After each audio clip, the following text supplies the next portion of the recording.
Sejarah Brawijaya. Kerajaan Majapahit merupakan salah satu kerajaan terbesar dalam sejarah Indonesia. Kerajaan yang didirikan oleh Raden Wijaya sekitar tahun 1293 ini memerintah selama 234 tahun, yakni tahun 1293 sampai 1527. Selama masa kekuasaan tersebut, Majapahit telah diperintah oleh 12 raja dan 2 penguasa pada masa post-period.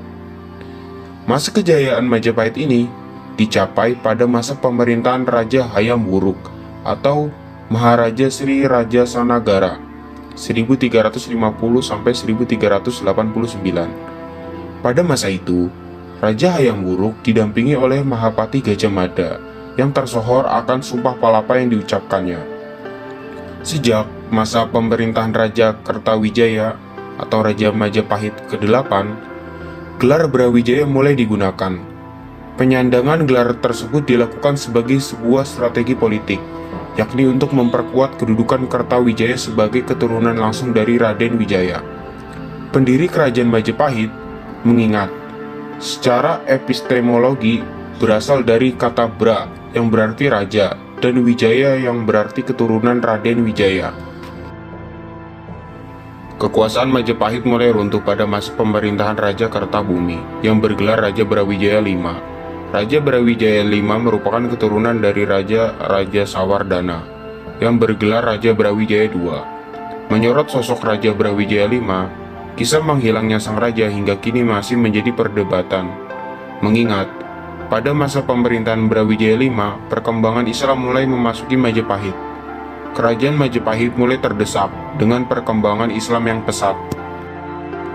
Ketua Pusat Studi Peradaban Universitas Brawijaya, Muhammad Fadli, mengungkapkan, ada banyak versi terkait meninggalnya Raja Brawijaya V, sang Raja Majapahit ke-12.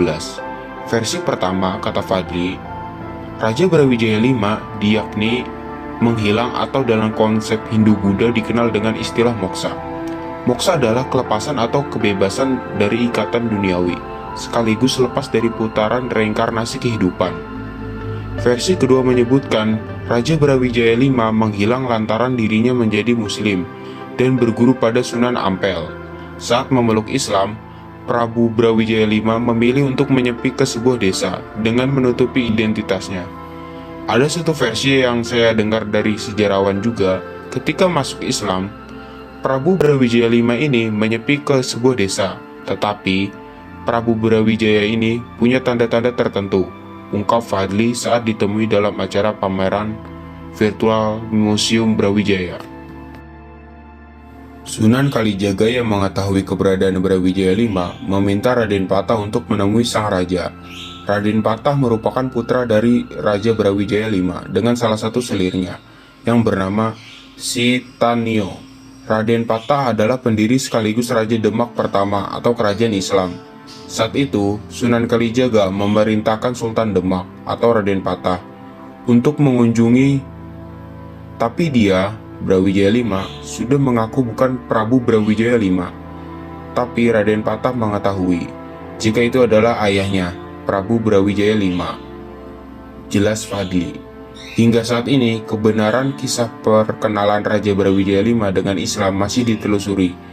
Penelusuran bukti-bukti sejarah terkait perjalanan Majapahit pun masih dilakukan hingga saat ini. Oke sahabat, sampai di sini dulu ya pembahasan tentang konten sejarah Brawijaya. Mohon maaf bila ada kesalahan di dalam konten ini. Jangan lupa like, komen, dan subscribe. Sampai jumpa di konten selanjutnya sahabat. Bye.